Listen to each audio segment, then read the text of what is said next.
ప్రస్తుతం ఈ రాష్ట్ర రాజకీయాలు ఏ విధంగా ఉన్నాయనేది మీ మాటల్లో ఒకసారి. నా పేరు నాగేంద్ర నాయక్, వైఎస్ఆర్ కాంగ్రెస్ పార్టీ ఎస్టీసీఎల్ రాష్ట్ర ప్రధాన కార్యదర్శిగా పనిచేస్తున్నాను. మాది ఉమ్మడి కడప జిల్లా, అన్నమయ్య జిల్లా, రాజంపేట నియోజకవర్గం, సుండుపల్లి మండలం మాది.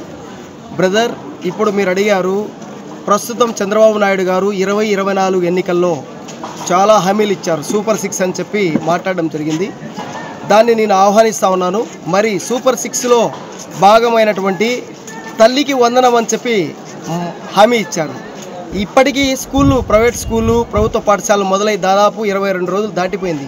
ఇప్పటి వరకు తల్లికి వందనం సంబంధించినటువంటి డబ్బులు ఎందుకు రిలీజ్ చేయలేదని చెప్పి చంద్రబాబు నాయుడు గారిని, పవన్ కళ్యాణ్ గారిని నేను సూటిగా అడుగుతున్నాను. ఒకటే, మీరేమన్నారు, తల్లికి వందనం కింద ఒక్క పిల్లాడున్నా, ముగ్గురు పిల్లాళ్ళున్నా, ఎంతమంది చదివినా ప్రతి ఇంటిలో వాళ్ళందరికీ 10,000 చొప్పున తల్లికి వందనం చొప్పున మీకు అందిస్తాను, మీకు అండగా నేను ఉంటానని మాట ఇచ్చారు. చంద్రబాబు నాయుడు గారు హామీ ఇచ్చారు. మరి ఆ హామీ ఏమైందని చెప్పి నేను అడుగుతా ఉన్నాను. ఇప్పటికీ ఎంతోమంది తల్లిదండ్రులు ప్రైవేట్ స్కూళ్ళలో, కార్పొరేట్ పాఠశాలల్లో ఫీజులు కట్టలేక, అడ్మిషన్ ఫీజు కట్టలేక, పుస్తకాల ఫీజు కట్టలేక, స్కూల్ డ్రెస్ ఫీజు కట్టలేక ఇబ్బందులు పడుతూ ఉన్నారు. దీన్ని తక్షణమే రిలీజ్ చేయాలని చెప్పి కూడా వైఎస్ఆర్ కాంగ్రెస్ పార్టీ రాష్ట్ర ఎస్టీ సెల్ తరపున డిమాండ్ చేస్తూ ఉన్నాను. రెండోది, ఈ రాష్ట్రంలో ఉన్నటువంటి నిరుద్యోగ యువత అంతా చంద్రబాబు నాయుడు గారిని నమ్మి, ఆయన నాయకత్వం పైన, పవన్ కళ్యాణ్ గారి నాయకత్వం పైన నమ్మకం ఉంది. మీరు అభివృద్ధి చేస్తారని చెప్పి ఈ రాష్ట్రంలో నమ్మి దాదాపు రాష్ట్రంలో ఉన్నటువంటి నిరుద్యోగ యువత అంతా పెద్ద ఎత్తున ఓట్లేశారు చంద్రబాబు నాయుడికి, పవన్ కళ్యాణ్ గారికి. 3,000 నిరుద్యోగ భృతి ఇస్తానని చెప్పి మాట చెప్పినటువంటి చంద్రబాబు గారు దాదాపు రాష్ట్ర ప్రభుత్వం ఏర్పాటై దాదాపు నెల కావస్తూ ఉంది. మరి దాదాపు రాష్ట్ర వ్యాప్తంగా ఉన్నటువంటి నిరుద్యోగులు ఎంతోమంది ఉద్యోగం లేక, ఎంతో ఉన్నత చదువులు చదివి ఎంబీఏ, ఎంసీఏ, ఎంటెక్, బీటెక్ పెద్ద పెద్ద చదువులు చదివి ఇప్పటి వరకు వాళ్ళ యొక్క తల్లిదండ్రులకు కనీసం పోషించుకోలేక వాళ్ళు తలెత్తుకొని బతకలేని పరిస్థితిలో ఈరోజు రాష్ట్రంలో తిరుగుతూ ఉన్నారు. మరి 3,000 రూపాయల నిరుద్యోగ భృతి ఇస్తా చెప్పినటువంటి మాట ఏమైందని చెప్పి నేను అడుగుతా ఉన్నాను చంద్రబాబు గారిని, పవన్ కళ్యాణ్ గారిని. తక్షణమే ఈ 2 హామీలు నిర్వర్తించాలి. రాష్ట్రంలో ఉన్నటువంటి ఎస్సీ, ఎస్టీ, బీసీ, మైనార్టీ విద్యార్థులకు సంక్షేమ హాస్టళ్ళు ఇప్పటికీ కూడా ఎక్కడ వేసిన గొంగలి అక్కడేలాగా ఉన్నాయి. ఎందుకంటే మొన్న మేము పరిశీలించాం. మా గిరిజన స్టూడెంట్ ఫెడరేషన్ తరఫున, ఎస్టీ సెల్ తరఫున పరిశీలన చేస్తే ఈ రాష్ట్రంలో ఉన్నటువంటి ఎస్సీ, ఎస్టీ, బీసీ హాస్టళ్లలో వార్డన్లు సరిగా పనిచేయడం లేదు. ఎక్కడ చూసినా భోజన సౌకర్యాలు లేవు. ఇప్పుడే చూసినట్లయితే ప్రభుత్వ పాఠశాలల్లో ఉపాధ్యాయులు కావచ్చు, లేదంటే అక్కడ పనిచేస్తున్నటువంటి స్టాఫ్ సక్రమంగా పనిచేయడం లేదు. చిన్న చిన్న విద్యార్థుల దగ్గర మినరల్ వాటర్ కానీ ఇలాంటి వాటర్లు, పనులని విద్యార్థుల దగ్గర చేయిస్తూ ఉన్నారు. ఈ వ్యవస్థ పూర్తిగా గాడి తప్పింది. చంద్రబాబు నాయుడు గారు గాడిలో పెట్టాల్సినటువంటి అవసరం ఎంతైనా ఉంది. మొట్టమొదట మా నాయకుడు, మా అభిమాన నాయకుడు, మా అన్న జగనన్న పైన కాదు మాట్లాడాల్సింది. నీకు దమ్ము ధైర్యం ఉంటే ఈ రాష్ట్రంలో ఉన్నటువంటి పాలనను సక్రమంగా ఒక గాడిలోకి తీసుకొచ్చి నీ పాలనను సక్రమంగా అభివృద్ధి పథంలో రాష్ట్రాన్ని నిరూపించుకోవాలని చెప్పి ఈ సందర్భంగా నేను సవాల్ విసురుతా ఉన్నా చంద్రబాబు నాయుడు గారికి. వైసీపీ కార్యకర్తలపై దాడులు జరుగుతున్నాయి. దీనిపై మీ అభిప్రాయం ఏంటి? రాష్ట్రంలో ఇలాంటి దాడులు ఇప్పుడే చూస్తున్నాము. మేము ఏ రోజు కూడా రాజకీయం ఉంది, ఇన్ని రోజులు రాజకీయం చూస్తాం. ఏ పార్టీ అధికారంలో వచ్చినా ఇలాంటి దాడులు ఏమి చూడలేదు మేము. కానీ ఈసారి కేవలం టీడీపీకి ఓటే లేదు, వైసీపీలో ఉన్న యాక్టివ్ పర్సన్ కార్యకర్తల మీద ఎక్కడ చూసినా దాడులు చేస్తున్నారు, కొడుతున్నారు, ఇల్లు ధ్వంసాలు చేస్తున్నారు. అలాగే కార్యకర్తల మీద విగ్రహాలు కూడా ధ్వంసం చేస్తున్నారు, నిప్పు పెడుతున్నారు. ఇవి సరైన పద్ధతి కాదు అని చెప్పి ముఖ్యమంత్రి గారు కూడా మేము ఈ మీడియా ద్వారా తెలియజేసుకుంటున్నాం. టీటీడీలో షేర్ అడుగుతున్నారు తెలంగాణకి, అదేవిధంగా సముద్రంకి సంబంధించి కూడా హార్బర్స్ విషయంలో వాటా అడిగారు. దానికి సంబంధించి మీరు ఏమనుకుంటున్నారు? దానికి కూడా వాళ్ళు ఇంతకు ముందే మన రాష్ట్రాన్ని డివైడ్ చేసి మన రాష్ట్రాన్ని అప్పుల పాలు చేసినారు, మన రాష్ట్రానికి రాజధాని లేకుండా చేసినారు, మన రాష్ట్రానికి భవిష్యత్తు లేకుండా చేసినారు. ఇంకా కూడా మన రాష్ట్రాన్ని భవిష్యత్తు లేకుండా చేయాలని ఆయన నిర్ణయించుకుంటున్నారు. దానికి తోడు కూడా చంద్రబాబు నాయుడు గారు పోవడం కూడా చాలా బాధాకరమైన విషయం అని నేను అనుకుంటున్నాను. ఆంధ్రప్రదేశ్లో కొత్తగా వచ్చే ప్రభుత్వం 6 అని లేనిపోని హామీలు ఇచ్చి, నెరవేర్చలేని హామీలు ఇచ్చి ఈరోజు అధికారంలోకి వచ్చింది. అది కూటమి తరఫు నుంచి వచ్చింది. ఈరోజు పిల్లలు చదువులకైతేనేమి, ఈరోజు రైతులకైతేనేమి, రైతులు మంచి సీజన్లో పంట పెట్టుకునే టైంలో కానీ సంవత్సరానికి 20,000 వేస్తామని లేనిపోని హామీలు ఇచ్చి పిల్లోళ్ళకు 17,000. ఎంతమంది పిల్లలు ఉంటే 4 ఉన్నా 5 మంది ఉన్నా, అంతకుముందు ఇదే చంద్రబాబు నాయుడు 2 పిల్లలకి ఎక్కువ ఉంటే పథకాలు ఉండవని చెప్పిన వ్యక్తి ఈరోజు 5 మంది ఉన్నా 4 ఉన్నా ఎంతమందికి ఉన్నా అని నేను అమ్మఒడి అని ఏరే పేరు పెట్టి ఇస్తానని చెప్పి ఇంతవరకు దానికి ఊస లేదు. అలాగే 18 ఏళ్ళ వయసు ఉండే మహిళలు ఎంతమంది అన్నా కానీ, ఓటు హక్కు కలిగిన వాళ్ళు ఎంతమంది అన్నా కానీ వాళ్ళందరూ కూడా 1500 ఇస్తామని ఇట్లాంటివి ఎన్నో చెప్పి ఇంతవరకు ఇస్తారా ఈరా దాన్ని ఏం చేస్తారనేది లేదు. అంతకుముందు జగన్మోహన్ రెడ్డి డైరెక్ట్గా మాకు ఒకటే బాధ, జగన్మోహన్ రెడ్డి మాకు ఒక బాధ ఎందుకంటే మా కార్యకర్తలు ఎందుకు నిరచ్చాయి, ఎందుకు జగన్మోహన్ రెడ్డి 5% ఓడిపోయినారంటే ఆ రోజు మేము ఎంతో కష్టపడి పాదయాత్రలు చేసి జగన్మోహన్ రెడ్డి అంటే తిరిగిన వాళ్ళకు సారు మీరు కష్టపడినా నా పేరు చెప్పుకోనండి, నేను మంచిగా చేస్తాం, ప్రజలకు మంచి చేరాలనే ఒక ఉద్దేశంతో ఆయన ఒక దేవుణ్ణి నమ్ముతాడు కాబట్టి అట్లా కార్యకర్తలు కూడా అవకాశం ఇవ్వకుండా డైరెక్ట్గా ఎవరైతే పేదవాళ్ళు ఉంటారో ఆ పేదవాళ్ళకు నేను ఇచ్చే సొమ్ము ఎక్కడ దళాలు కానీ ఎక్కడ కానీ నష్టం జరగకుండా చేరాలనే ఒక ఉద్దేశంతో డైరెక్ట్ వేయడంతో కూడా కొంతమంది కార్యకర్తలు మాకన్నా ముందుగానే వాళ్ళకే పథకాలు వచ్చినాయి. ఎందుకంటే మా సారు ఎవరైతే అర్హులైతే వాళ్ళకు పోయి ఒక వాలంటరీ సమస్య తెచ్చి అది ఒక గాంధీ స్వరాజ్యం అనే ఒక ఇదితో పెట్టి ఆ వాలంటీర్ 50 ఇండ్లకు పోయి ఎక్కడే కానీ ఏ ఆఫీసు కానీ ఏ నాయకుని దగ్గర పోయి లొంగకుండా ప్రజల సొమ్ము ప్రజలకే అందాలని ప్రతి కార్యక్రమాలు చేయడంతో ఈరోజు అలా కూడా మా జగన్మోహన్ రెడ్డి గారు ఓడిపోయినారు. ఇప్పటికైనా జగన్మోహన్ రెడ్డి గారు ప్రజల్లో తిరిగి ప్రతి ఒక్క కార్యకర్త కూడా అవకాశం ఇచ్చి మాట్లాడి అందరితో కూడా ప్రేమభావంతో ఉండాలా. మనం ఎక్కడ ఓడిపోలేదు, ఇప్పుడు కూడా 40% ఓట్లు వచ్చినాయి. పెద్ద పార్టీ స్టేట్లోనే ఇండియాలోనే 3వ పార్టీగా వచ్చింది. ఈరోజు మనం ఎక్కడ ఓడిపోలేదు. కొన్ని సమయ కారణాలతో కొన్ని విధానాలతో కులాలతో కుట్టాలతో అన్ని చేయడంతో కొంచెం జస్ట్ మిస్లో ఓడిపోయినాం. మళ్ళా 29లో ముఖ్యమంత్రి కావాలంటే ఇప్పుడైనా కూడా కొంచెం మార్చుకోవాలా. దేవుడే కాదు, దేవుని దగ్గర పోవాలంటే పూజ పురస్కారం చేసి ఎంత నీట్గా పోతాం అట్లా కార్యకర్తలు కూడా అవసరం అని తెలుసుకోవాలి. ఆ కార్యకర్తలను కొంచెం ఇంకా దగ్గరగా తీసుకోవాలని నా అభిప్రాయం చెప్తాను. అదే చంద్రబాబు నాయుడు ఏం చెప్పా, జగన్మోహన్ రెడ్డి ఇట్లా డైరెక్ట్ ఇస్తున్నాడు, ఇది 2వ శ్రీలంక అయిపోతుంది, రాష్ట్రాన్ని అమ్మేశాడు, రాష్ట్రం ఏమీ లేదు అని మా పురగాలు పలికినోడు ఈరోజు ఒక అమ్మఒడి కాదు నేను 4వ అమ్మఒడి ఇస్తానంటున్నాడు. నాకైతే ఎక్కడ కూడా ఇయ్యలేడు, ఇంకా గడిపేస్తాడు ఇక్కడే. పోయినతూరి ఎట్లయితే 1000 రూపాయలు పింఛన్ లాస్ట్ మూమెంట్లో 2 పెంచి ఇట్లా దిగిపోయినాడో అట్లా ఇంకా ఒక 3 ఏళ్ళు ఇట్లాడే చెప్పుతూ చేతపత్రాలు వదులుకుంటూ జగన్మోహన్ రెడ్డి మీద లేనిపోయిన ఆరోపణలు చేసుకుంటూ అది తినేసినారు ఇది తినేసినారు చెప్పుకుంటూ పోతూ ప్రజలకైతే మోసం పెట్టి టోపీ పెడతాడు. ప్రజలారా ఈరోజు మీరు ఎవరు ఉన్నారో ఎవరు లేదో మీరు మీ హక్కులు ఎప్పుడైతే మీకు చెప్పి అధికారంలోకి వచ్చాడో నిలదీసే టైం వస్తుంది. మీ వెనక వైఎస్ఆర్ పార్టీ అండగా ఉంటుంది. బీసీలకైతే 50 ఏళ్ళు పెన్షన్లు ఎక్కడ ఈకపోయినా కూడా మేము వాళ్ళ ఎంట తిరిగి కార్యకర్తలుగా ప్రతి ఒక్క ఆఫీస్లో కూడా ఆఫీస్ చొక్కా పట్టుకొని కూడా మీ అందరికీ మీ హక్కులు వచ్చే వరకు పోరాడతామని మా ఇంట జగన్మోహన్ రెడ్డి గారు ఉన్నారు. ఏంటనే మాకు సర్పంచ్ ఉన్నారు, ఎంపీటీసీ ఉన్నారు. ఇంకోటి మా సర్పంచ్లు ఎంపీటీసీలు మీరు ఆ పార్టీలకు పోతానే మీకేం పొరవాళ్ళు రావు, మీతో ఆడుకుంటారు. మీరు గట్టిగా నిలబడి ప్రజల్లో మీ పేరు పోకుండా ఈ 1.5 సంవత్సరంగా గట్టిగా వైఎస్ఆర్ పార్టీ ఏంటి ఉండాలా, మీ వెనుక ప్రజలు ఉన్నారు. ఇంకా ఒక 6 నెలలు చూస్తాం, ఎందుకంటే కొత్తగా వచ్చిందని. రాకపోతే మనం అందరూ కూడా ప్రతి ఒక్క సచివాలయం ప్రతి ఒక్క ఎండి ఆఫీస్ పై ప్రతి ఒక్కరు పోరాడాలని 2 రాష్ట్రాల సీఎంలు భేటీ అయ్యారు.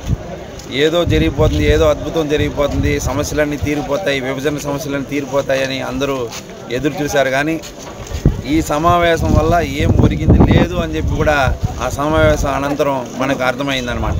ఎందుకనంటే ఈరోజు టీటీడీ అనేది ఆంధ్రప్రదేశ్ రాష్ట్రానికి సంబంధించినటువంటి ఒక ధార్మిక సంస్థ. ఆ సంస్థలో భాగం కావాలని అనడం అది అర్ధరహితం. దానికి అసలు ఏ విధంగా వాళ్ళు అడుగుతున్నారనేది కూడా ఆలోచన లేకోకుండా అడగడం అనేది, దానికి వీళ్ళు సానుకూలంగా స్పందించడం అనేది అసలు ఏ విధంగా కూడా అది సమంజసం కాదని కూడా ఈ సందర్భంగా తెలియజేస్తున్న రాష్ట్ర ప్రజల తరపున అందరి తరపున కూడా.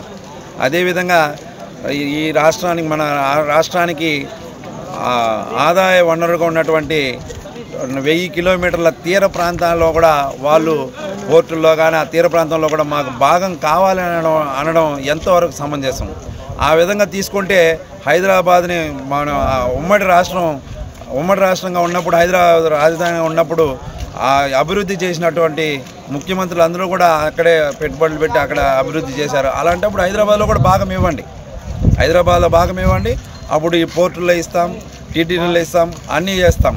మీరు ఈరోజు అన్యాయంగా విభజిత రాష్ట్రాన్ని దానికి కావాల్సినటువంటి ఇచ్చినటువంటి హామీలు నెరవేర్చకుండా, ప్రత్యేక హోదా కానీ విభజన హామీలు కానీ రైల్వే జోన్ కానీ ఇవన్నీ హామీలు నెరవేర్చకుండా ఈరోజు అర్ధరహితమైనటువంటి డిమాండ్లు చేసినటువంటి రేవంత్ రెడ్డి గారు కానీ అదేవిధంగా దానికి సానుకూలంగా స్పందించిన చంద్రబాబు నాయుడు గారు కానీ ఏ విధంగా వీళ్ళు ఇలాంటి మాటలు ఇలాంటి పనులు చేస్తున్నారో వాళ్ళే ఒకసారి ఆలోచించుకోవాలన్న అవసరం కూడా ఉందని తెలియజేసుకుంటూ, ఏదో మోసం జరిగిందనే ఇది అయితే అందరిలో ఉంది, మీరేమంటారు? తక్కువ సీట్లు కాదు, ఓడిపోవడం కాదు, మోసం జరిగింది. ఈవీలు మార్చేసినారు.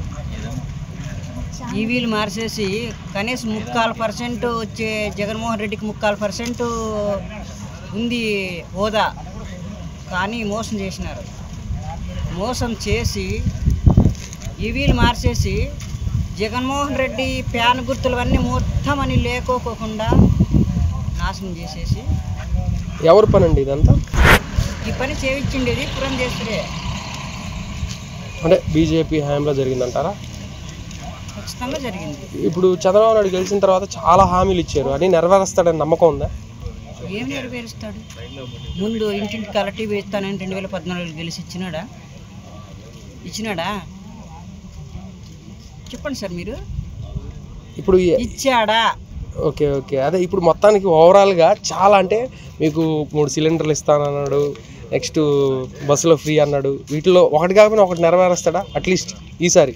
జగన్మోహన్ రెడ్డి ఇచ్చిన అన్ని సంక్షేమ పథకాలు నెరవేరిస్తే చంద్రబాబు నాయుడు ఒప్పుకుంటాం, కానీ చంద్రబాబు నాయుడు అంతా కుయుక్తి రాజకీయం చేస్తాడు చంద్రబాబు నాయుడు. మొత్తానికి ఈ 5 ఏళ్ళ ప్రభుత్వ పరిపాలన ఏ విధంగా ఉండబోతుందని మీరు అనుకుంటున్నారు? ఏ విధంగా ఉంటుంది? ఎక్కడ చూసినా అన్ని వైఎస్ఆర్ఎల్ మీద గలాట్లు పెట్టుకున్నారు. గత ప్రభుత్వానికి ప్రస్తుత ప్రభుత్వానికి ఉన్న తేడా ఏంటి? అంటే కొత్తగా వచ్చింది ప్రభుత్వం, మీకు ఎలా అనిపిస్తుంది? పాత ప్రభుత్వం బాగున్నాయి. సంక్షేమ పథకాలు, నవరత్నాలు, ఇవన్నీ బలహీన వర్గాలు అందరూ బాగా లబ్ధిపడుతున్నారు. అమ్మఒడిని, రైతు భరోసా, విద్యా దీవెన, విద్యా కానుక అంటే ఇప్పుడు ఈ ప్రభుత్వంలో కూడా చాలా పథకాలు పెట్టినారు, అవన్నీ చేస్తారని మీకు నమ్మకం లేదు?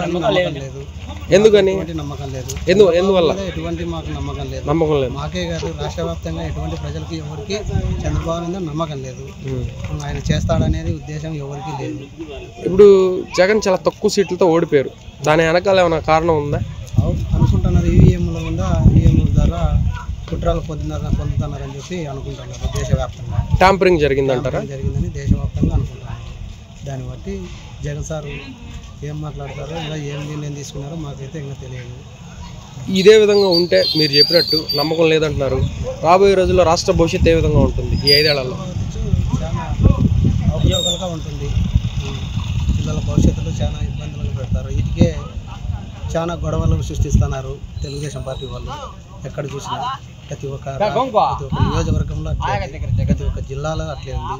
ఎక్కడే కానీ ఇంతవరకు మనశ్శాంతి అనేది లేదు ఎవరికి. గ్రామాలలో కానీ, సర్పంచులకు కానీ, జెడ్పీటీసీలకు కానీ, ఎంపీటీసీలకు కానీ, ఎవరికే కానీ, కార్యకర్తకు అనేది కానీ, ఎవరికే కానీ మనశ్శాంతి అనేది లేకుండానే చేస్తున్నారు. ఎక్కడి నుంచి వస్తున్నారు? ఇప్పుడు జగన్ ఓడిపోయాడు చాలా తక్కువ సీట్లతో, చాలా మంది ఏదో మోసం జరిగింది అంటున్నారు, మీ అభిప్రాయం ఏంటి? ఇంతకీ జరిగిందా లేదా? ఖచ్చితంగా మోసం జరిగింది. అంటే ఎట్లా, ఏ విధంగా జరుగుతుంది అక్కడ? ఓట్లు అయితే మేము జగన్ సార్ మాకు ఇల్లు ఇచ్చినాడు, అమ్మఒడి వేసినాడు, పిల్లల స్కూల్ బ్యాగులు అవి వేసినాడు. కానీ ఆయనకు ఎట్లయితే మేమైతే ఓట్లు వేసినాము.